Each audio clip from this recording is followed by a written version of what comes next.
Some wines are iconic just because they represent the best of a region. They represent the best of winemaking craft and everything that's possible with a terroir.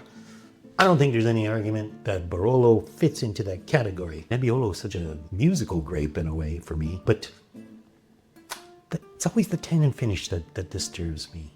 And at the same time, I recognize the potential. I recognize how great these wines are. Of the Barolos that I've tried, there's one name that's always stuck out for me, and that's Bruno Giacosa. Bruno Giacosa's red label, the Reservas. There's something going on here. There's something special. There's something that puts them up there with the names like DRC and Latours and Lafittes and Margots. This is a 2014, which was a terrible vintage in Italy. Is this Italy's best Barolo? Let's find out.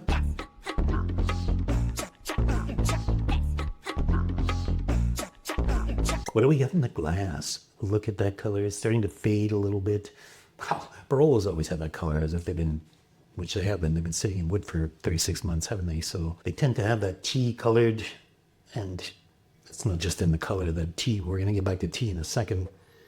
Beautiful nose, beautiful savory, leathery, prunish nose. Lots of red and black fruit, leaning more towards that savory, pruny thing. So darker on the fruit spectrum. Holy, what a joy in the palate. Ooh, that's good. That's very, very good. There's a lot of roses, and in that sense, it brings me into the Burgundy, the bigger names in Burgundy, Latashes kind of thing. A ton of black tea, really, really good black tea. And that savoriness of the fruit, the licorice, big time licorice, big, bold, gorgeously seductive black licorice. Even just a hint of mushroom, some earthiness, something irony and animal. Very, very good. Starting at the back, we've got the tannic finish. We're always going to have tannic finish. We're in Italy. But here the tannins they're very, very, it's a long carpeted finish. Sort of, it's not a driving finish. Tannic finishes never tend to be driving, in my opinion. They tend to be a little bit more long-lasting. They're drawn out a little bit. They hold their flavor a long time. Sometimes the tannins are fine-grained. Sometimes they're a little bit coarser. This is about as fine as it's ever going to get. It's crushed velvet. So the tannin is actually a feature of the wine. It's not a disruption to the wine. I find that often they can be disruptions. So not with this. Not with something that's built like this. Impeccable.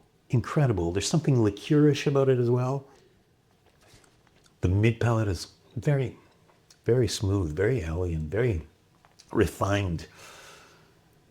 There's a coil of power underneath this. There's a lot of stuff going on in here. There's a depth to this that I'm not going to be able to touch. It's too young for that. But at the same time, I can recognize it's there. I think this is a great wine. If I'm going to drink Barolo, I'd love to be able to drink this all the time. But there's reasons why you wouldn't be able to, as I'm sure you can imagine.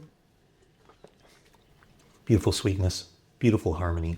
Again, Nebbiolo for me is a musical grape. Very musical, very operatic. So much drama, so much beauty to this. I'm impressed. So is this the best Barolo in Italy? Of the Barolos I've tasted, none has the elegance, none has the elevation of this, none has the iconic stature of this. This has something extra to it, it has another dimension. I mean, you could argue that maybe it's because I know the label, but it is a little bit more than that because there's a depth to the fruit. There's a punch to it. There's a refinement to those tannins. I'll be honest, I've tasted a long, refined finish like that before with some other wines, but not as a complete package with also the front end. The back end is built out the same way. The mid palate's got this very, very classy elegance to it, this very classy power to it, this depth. And this kind of shimmery shakiness to it that, very, very few wines in the world can match. Is it the best Barolo? I'm sure you've got opinions. And I would love to hear them down in the comments. You drink a lot of Barolo, and if you do, who are your favorite producers? How does Giacosa fit into that picture? This is good stuff. If you can afford it, go out and treat yourself. to some great Barolo.